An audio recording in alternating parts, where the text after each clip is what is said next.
Friends, जय Hind. Friends, LLB, BA LLB या फिर एनी जुडिशरी एग्ज़ाम के लिए कॉन्स्टिट्यूशनल लॉ से एक बहुत ही बढ़िया क्वेश्चन या फिर आप कह लीजिए बहुत ही बढ़िया टॉपिक हमने लिया है। और ये जो टॉपिक है या फिर ये जो क्वेश्चन है सीधे सीधे ऐसे पूछा जाता है कि आप परमादेश के बारे में क्या जानते हैं, या फिर परमादेश पर एक संक्षिप्त टिप्पणी कीजिए, 10 नंबर में आता है। या फिर आप परमादेश को परिभाषित कीजिए। इसी तरीके से किसी भी जुडिशरी के एग्ज़ाम में, चाहे वो एलएलबी हो, बीए एलएलबी हो या फिर एनी जुडिशरी एग्ज़ाम में ये पूछा जाता है। और ये कॉन्स्टिट्यूशनल लॉ का फर्स्ट ईयर फर्स्ट सेमेस्टर का दोस्तों ये क्वेश्चन है, ये टॉपिक है। इसमें आज का जो हमारा क्वेश्चन है वो है परमादेश से रिलेटेड, यानी कि परमादेश पर संक्षिप्त टिप्पणी आपको करनी है कि परमादेश क्या होता है, इसको आप कैसे समझते हैं, क्या समझते हैं इसके बारे में। तो आप इसमें प्रस्तावना डालेंगे। प्रस्तावना में आप बताएंगे कि परमादेश मैंडेमस एक महत्वपूर्ण रिट है जिसका उद्देश्य किसी सार्वजनिक अधिकारी संस्था या प्राधिकरण को उसके कानूनी कर्तव्य का पालन करने के लिए आदेश देना है। किसी सार्वजनिक अधिकारी, सार्वजनिक संस्था, कोई प्राधिकरण उसको कानूनी कर्तव्य का पालन करने का आदेश देना है, कमांड देना है। ठीक है, इसका शाब्दिक अर्थ ही है कि हम आदेश देते हैं, हम आदेश देते हैं, इसका ये शाब्दिक अर्थ है, वी कमांड। जब कोई सार्वजनिक प्राधिकारी अपने कर्तव्य का पालन नहीं करता या उसे करने से मना करता है तब न्यायालय परमादेश जारी कर सकता है। तब क्या करता है न्यायालय? परमादेश जारी कर सकता है। कब? जब कोई सार्वजनिक प्राधिकारी अपने कर्तव्य का पालन नहीं करता है तब न्यायालय परमादेश जारी कर सकता है। ठीक है दोस्तों, आपने प्रस्तावना इस तरीके से आपने बना लिया। अब देखिए संवैधानिक आधारों के बारे में हम आपको बताते हैं। इसमें आप क्या हेडिंग डाल के आगे अपना जो आंसर है वो कंटिन्यू कैसे करेंगे। तो संवैधानिक आधार के बारे में आप बताएंगे कि भारतीय संविधान के अनुच्छेद 32 के अंतर्गत उच्चतम न्यायालय तथा अनुच्छेद 226 के अंतर्गत उच्च न्यायालय रिट जारी कर सकते हैं। भारतीय संविधान के अनुच्छेद 32 के अंतर्गत उच्चतम न्यायालय तथा अनुच्छेद 226 के अंतर्गत उच्च न्यायालय रिट जारी कर सकते हैं।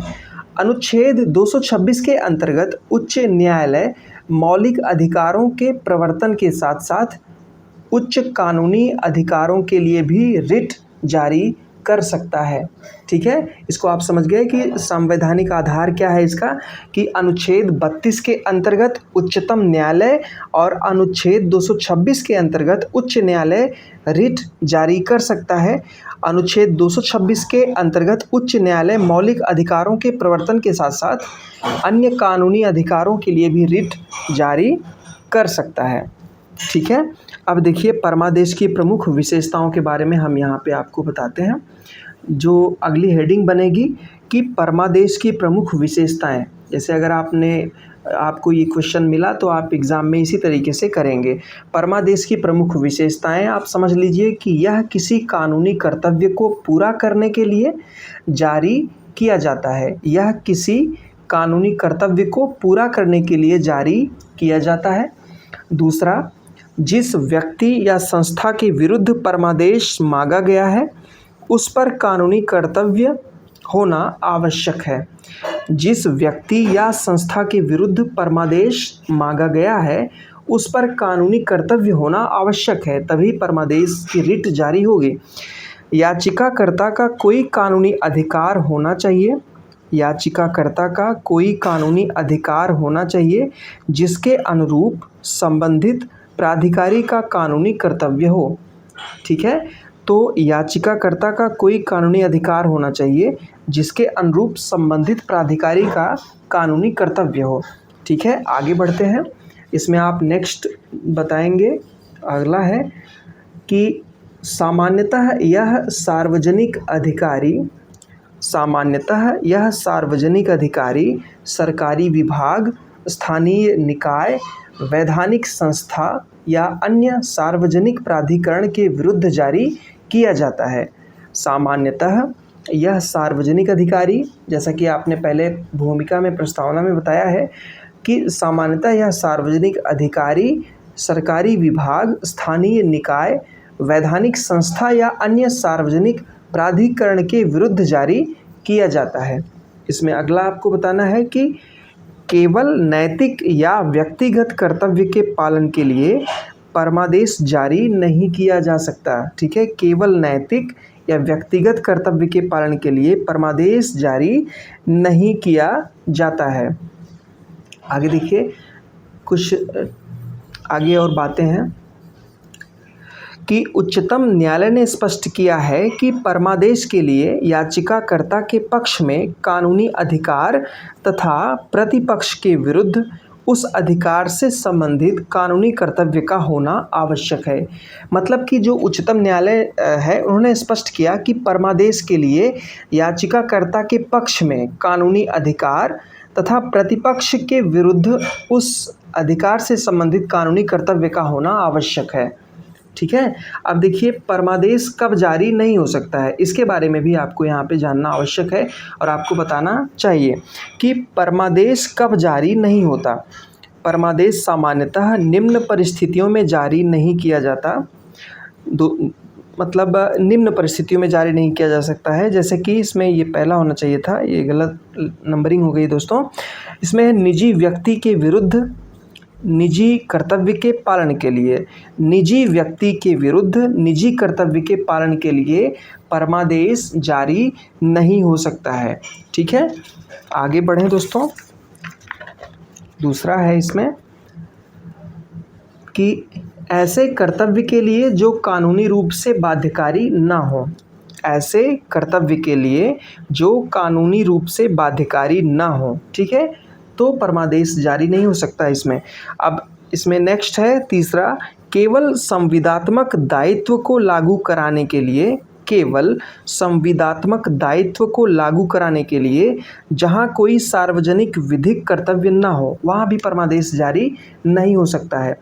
इसमें चौथा है दोस्तों कि न्यायालय किसी अधिकारी को ऐसे कार्य करने के लिए बाध्य नहीं करता जिसे कानून ने उसके विवेक पर छोड़ा हो।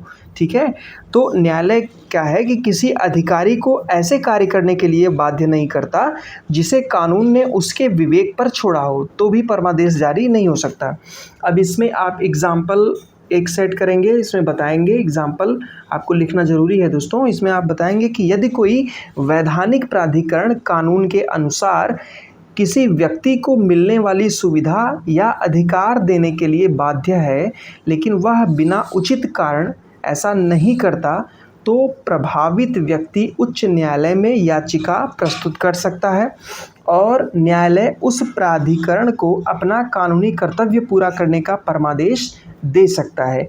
ठीक है, तो एग्जाम्पल से आपने इसको बताया कि यदि कोई वैधानिक प्राधिकरण कानून के अनुसार किसी व्यक्ति को मिलने वाली सुविधा या अधिकार देने के लिए बाध्य है, लेकिन वह बिना उचित कारण ऐसा नहीं करता, तो प्रभावित व्यक्ति उच्च न्यायालय में याचिका प्रस्तुत करता है और न्यायालय उस पर प्राधिकरण को अपना कानूनी कर्तव्य पूरा करने के लिए परमादेश दे सकती है। ठीक है, यहाँ तक आपने इसको दे दिया। अब 4 लाइन निष्कर्ष के रूप में भी आपको बताना पड़ता है ताकि आपका जो आंसर है वो बहुत अच्छे से बढ़िया बने और आपको पूरा नंबर प्राप्त हो। निष्कर्ष में इस प्रकार परमादेश प्रशासनिक अधिकारियों और सार्वजनिक संस्थाओं को कानून के अनुसार अपने कर्तव्यों का पालन करने के लिए बाध्य करने का प्रभावी न्यायिक उपाय है। यह मनमानी प्रशासनिक कार्यवाही को रोकने तथा नागरिकों के कानूनी अधिकारों की रक्षा करने में महत्वपूर्ण भूमिका निभाता है।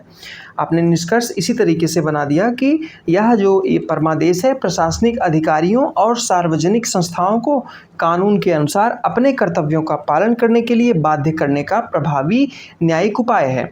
यह मनमानी प्रशासनिक कार्यवाही को रोकने तथा नागरिकों के कानूनी अधिकारों की रक्षा करने में महत्वपूर्ण भूमिका निभाता है। तो इस प्रकार से आपने निष्कर्ष बना दिया, और अगर एग्ज़ाम में ऐसा क्वेश्चन आता है तो आप परमादेश के बारे में इसे इस तरीके से दे सकते हैं।